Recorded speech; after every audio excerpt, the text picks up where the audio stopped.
Hi everyone, my name is Doug Markant. Thanks for tuning in to my talk for CogSci 2020 called Effects of Chain Study on Spontaneous Relational Discovery. So the basic question motivating this study is, how do we discover relational structure through experience? So the importance of relational knowledge to higher cognition is well known, but we've also known for quite some time about a kind of puzzling phenomenon, which is that without the aid of instructions or hints, people often fail to recognize deeper relational structure in a new situation. The study that I'll present today concerns this question of how, during the course of learning, without the aid of instruction or hints, how do people make spontaneous relational discoveries, which then allow them to organize their experiences and learn more effectively. The study I'm talking about today focused on a fundamental form of relational reasoning known as transitive inference. Imagine that you've started a new job at a high-powered law firm, and you start to observe how your coworkers interact. So first you observe that when Anna and Bill interact, Bill is mean to Anna. Later on, you observe that when Bill and Carol interact, Bill is nice to Carol. So what are you to make of this apparent contradiction? Well, on the one hand, you might conclude that Bill is a complicated guy and that you'll just need to memorize his idiosyncratic attitudes towards other individuals.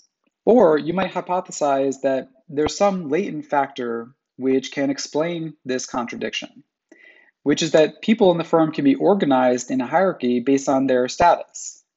And it's the relative rank of any two individuals which determines how they'll interact. Knowing about this hierarchical organization helps you make sense of these conflicting interactions that you've observed, but it also allows you to generalize. That is, to make predictions about how other pairs of people will interact, even if you've never experienced them together firsthand.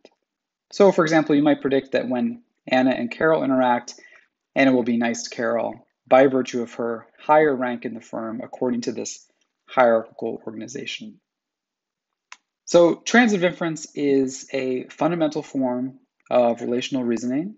Its fundamental character is supported by a line of research on what's referred to as discrimination-based transitive inference tasks, which has shown that a wide range of animals seem to have this capacity for transitive inference. In this kind of task, a set of arbitrary stimuli, like these 6 cards, are organized in a hierarchy, such that when given a choice between any 2 cards, the higher ranked card will be reinforced. Participants are trained on a series of overlapping discrimination problems involving adjacent pairs of items from the hierarchy, which are referred to as premise pairs. So during training, people learn through trial and error to choose the reinforced card for every premise pair.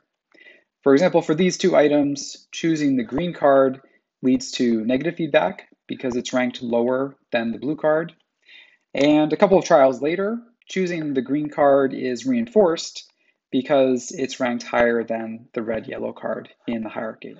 After they've been trained to a criterion on the premises, participants are given a test that involves 2 types of trials.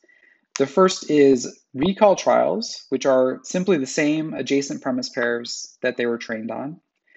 And then the critical inference trials, which involve novel combinations of non-adjacent cards from the hierarchy.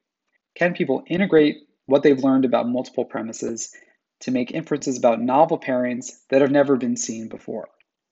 As I noted before, this type of task has been used to show that a wide range of animals can perform transitive inference, but a debate has raged over the nature of the mechanism behind transitive inference in this task. Both explicit mechanisms like logical or spatial reasoning and implicit mechanisms that are driven by associative and reinforcement learning can support transitive inference in this kind of task, and both have been demonstrated in human learners.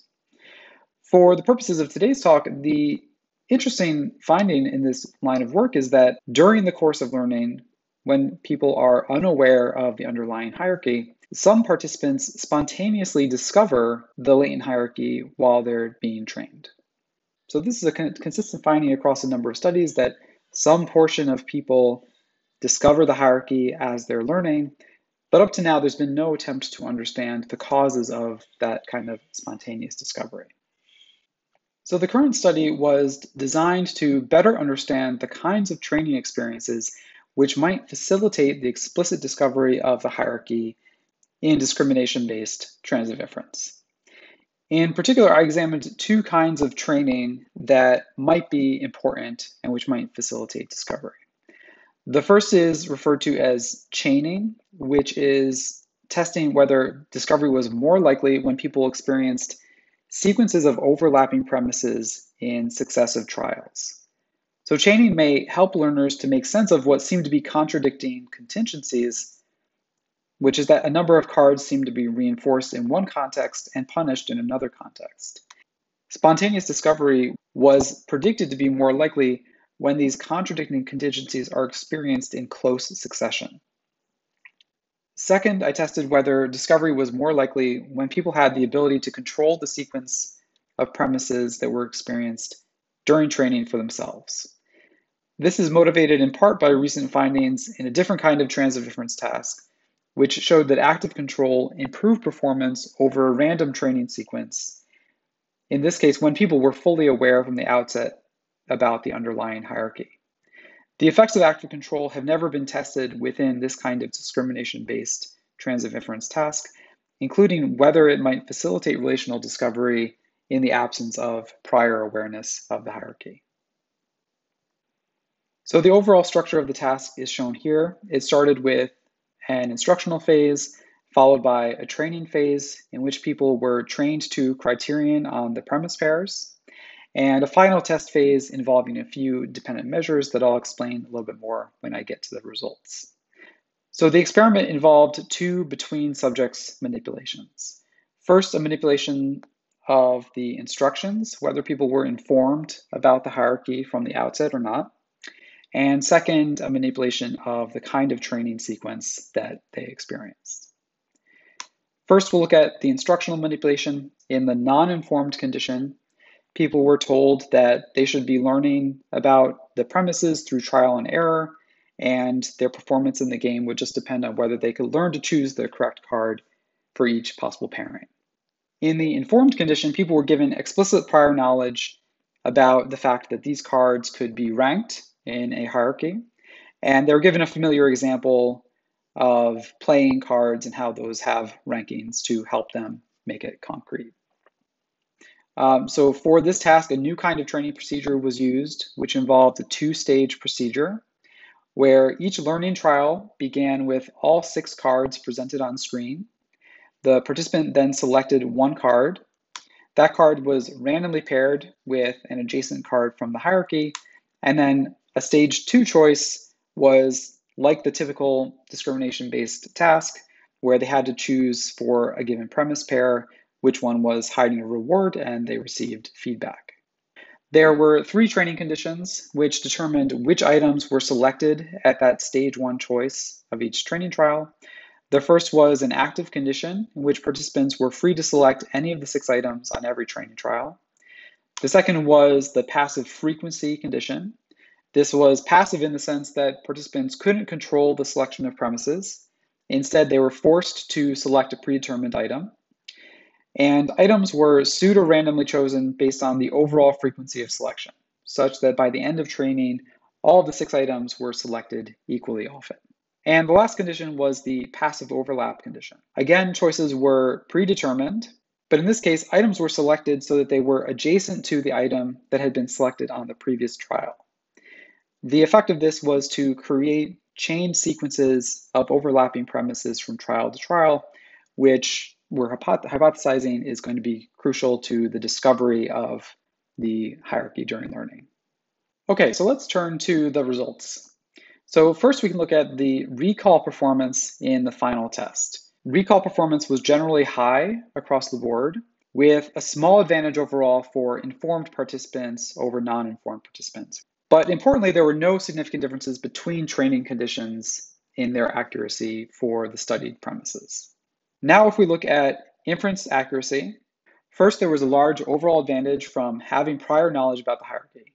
Second, inference accuracy was higher after passive overlap training compared to either passive frequency or the active training conditions. So despite the fact that these groups have comparable performance on the recall trials, there are big differences in whether they can accurately choose the higher ranked card for novel non-adjacent pairs. But as I noted in the beginning, performance on discrimination test trials on its own is not the strongest evidence that people have discovered the underlying hierarchy. So the remaining dependent measures were designed to capture more explicit awareness of the hierarchical organization. The first of these was a post-task awareness questionnaire, which occurred immediately after the discrimination test. This included a set of questions that were meant to measure whether people relied on explicit reasoning in order to perform inference during the test, and whether they were aware during the training phase that the items could be organized into a rank ordering. First, we find that post-task awareness was higher in the informed groups compared to the non-informed groups, which makes sense. This serves as a manipulation check, which confirms that telling people about the hierarchy at the beginning leads to higher scores on this awareness questionnaire. More interesting is what we see in the non-informed condition, where we find that the passive overlap training led to higher post-task awareness compared to the passive frequency condition. Finally, at the very end of the task, participants were asked to rank items based on the likelihood that they would generate a reward when chosen. They were also asked to make a confidence judgment for the ranking that was elicited. The results for the non-informed groups again show an advantage for the passive overlap condition, with ranking accuracy higher compared to the active condition and ranking confidence higher compared to the passive frequency condition. So to summarize the results so far, we confirmed our hypothesis that the chaining of premises during study leads to improved relational learning and greater post-task awareness of the hierarchy. Although further work needs to be done to figure out exactly what mechanism is driving this discovery, I think it's likely that chaining is highlighting these common relations across premises. We also replicated previous work showing the power of prior knowledge in this domain. So being informed ahead of time led to both faster acquisition of the premises and large advantages in relational learning. And interestingly, there wasn't much evidence that active control really helped people. In fact, it led to lower accuracy on transitive inference and ranking accuracy. For the last couple of minutes, I want to look a little bit more closely at this active condition, since this was a somewhat surprising result.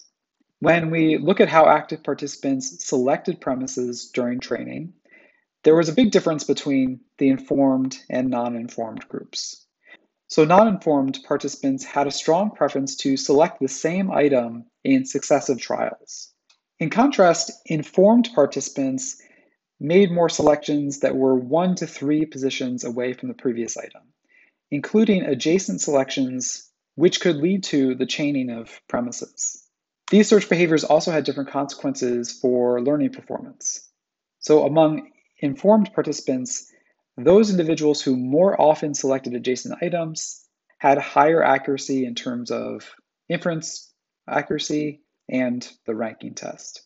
But there's no such relationship for non-informed participants. Non-informed participants did show some benefit of repeated selections for inference accuracy. So it may be that non-informed participants, because they're naive to the existence of the hierarchy, they're following a study strategy that is in fact effective for learning the premises, but that strategy is less likely to produce training sequences that facilitate the spontaneous discovery of the underlying structure. So to conclude, we found that chain study promotes the serendipitous discovery of hierarchical structure in this domain. As I've noted already, I think these results are consistent with broader claims that comparison is central to relational discovery, which is seen in other domains, including analogical transfer.